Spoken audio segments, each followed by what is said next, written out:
Hey everyone, the Mayor of Oakland, Libby Schaaf, is handling this stage of the NFL stadium issue the wrong way. And the reason is that she's allowing traditional media to set the tone of the discussion for her rather than her doing it herself. And the best way she should have handled this is to basically have not held a press conference, called Eric Grubman, and held those conversations in private. But what she did was, Libby's got this thing where she's got to grab the credit for herself with the focus, and she doesn't think about having a broad team, a task force that will really represent and solve these problems on her behalf.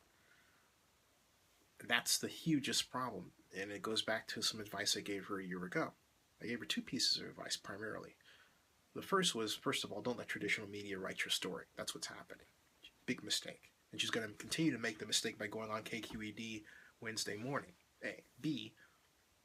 Establish a task force. That she never did.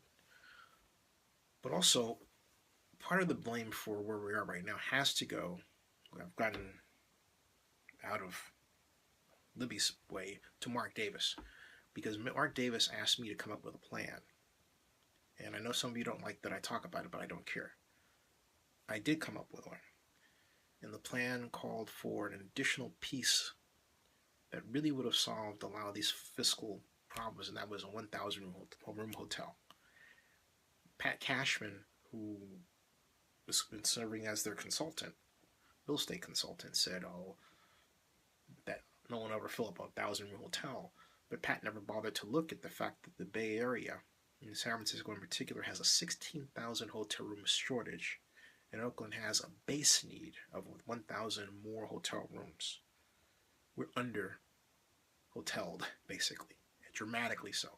And we're going to feel that as Super Bowl 50 gets closer.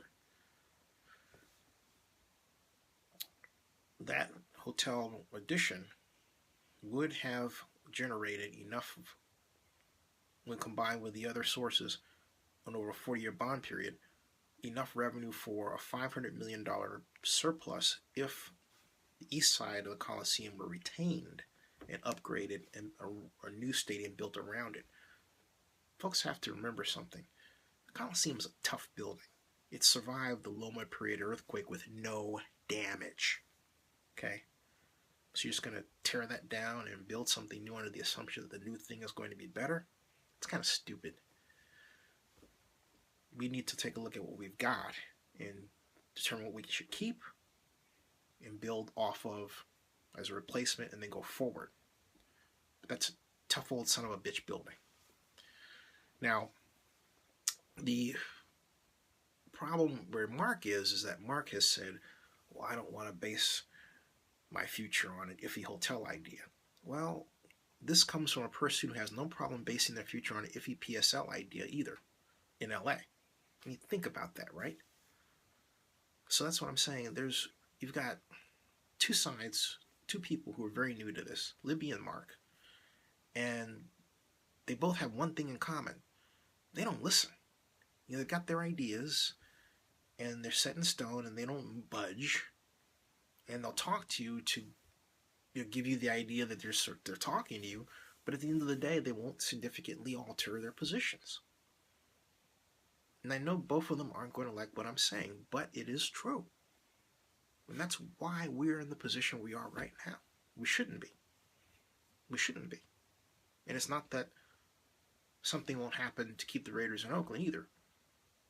It's not a matter of holding out hope.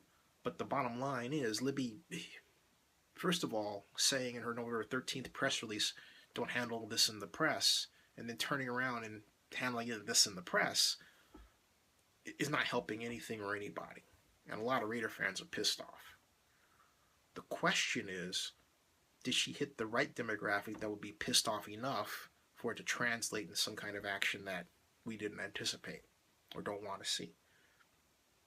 I don't think, frankly speaking, that, I'm just going to be honest, that there are enough Raider fans to mount a raid call against Libby for this issue. Because the bottom line is that people don't want to spend taxpayer monies in California on stadiums. That's the situation in Carson. Okay, that's why Carson's stadium is structured the way that it is. But in the Carson case, you've got prices that are just so high that it's outrageous. Okay. San Diego, different story.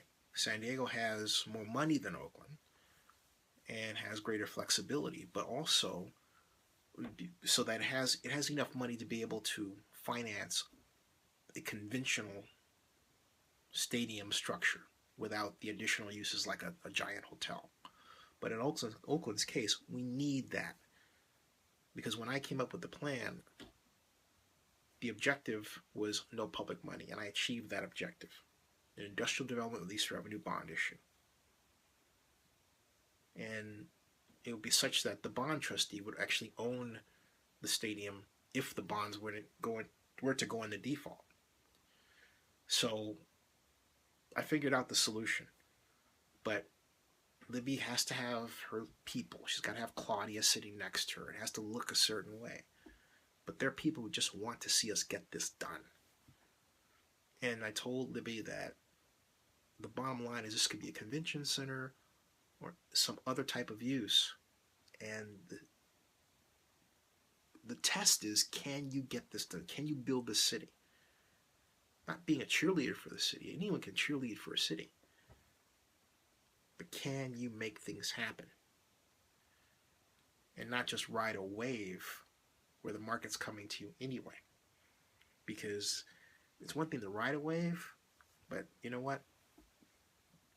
You may not know where that wave's going to go when it hits the land.